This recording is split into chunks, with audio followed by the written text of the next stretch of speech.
Good morning all of you.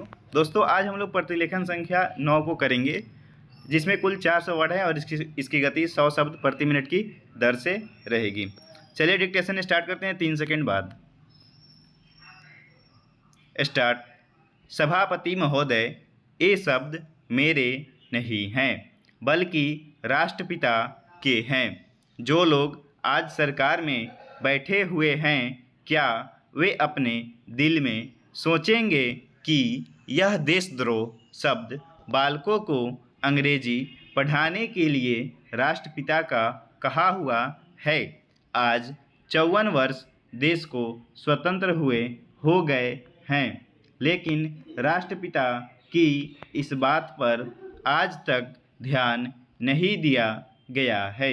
अंग्रेजी भाषा को पढ़ाना क्यों बंद नहीं किया गया और उसको दैनिक कार्यों में क्यों प्रयोग में लाया जाता है? मैं इस बात को कई बार इस सदन में कह चुका हूँ और मैंने इस विधानसभा की नियमावली में 1 वर्ष पहले एक संशोधन भी रखा था, लेकिन मेरा दुर्भाग्य है कि वह संशोधन वर्ष भर से इस सदन में प्रस्तुत नहीं हो सका। मेरी अपनी राय है कि कम से कम दैनिक कार्यों के लिए यदि सरकार अंग्रेजी भाषा पर बंधन लगा दे तो बहुत अच्छा हो और जो यह अनुशासनहीनता है वह भी समाप्त हो जाए।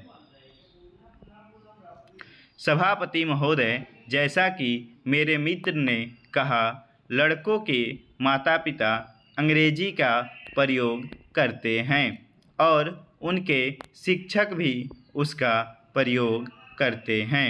फिर बालकों पर उसका प्रभाव क्यों नहीं पड़ेगा?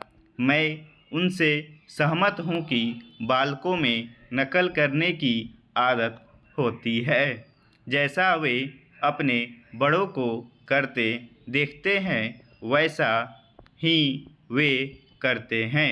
अगर हम कोई बुरा काम करेंगे तो उसका प्रभाव बालकों पर अवश्य पड़ेगा।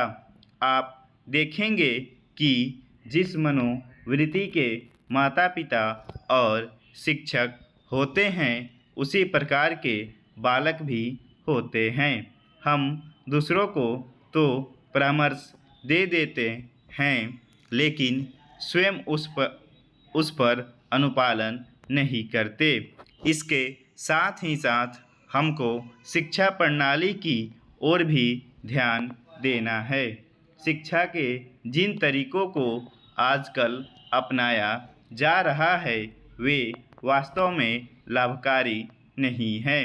सरकार की ओर से इस प्रकार का आदेश होना चाहिए कि 14 वर्ष तक बालकों को अपनी मातृभाषा में ही शिक्षा दी जाएगी और दैनिक कार्यों में भी अंग्रेजी का प्रयोग नहीं होगा। इस प्रस्ताव में अनेक महत्वपूर्ण बातों की ओर ध्यान दिलाया गया है।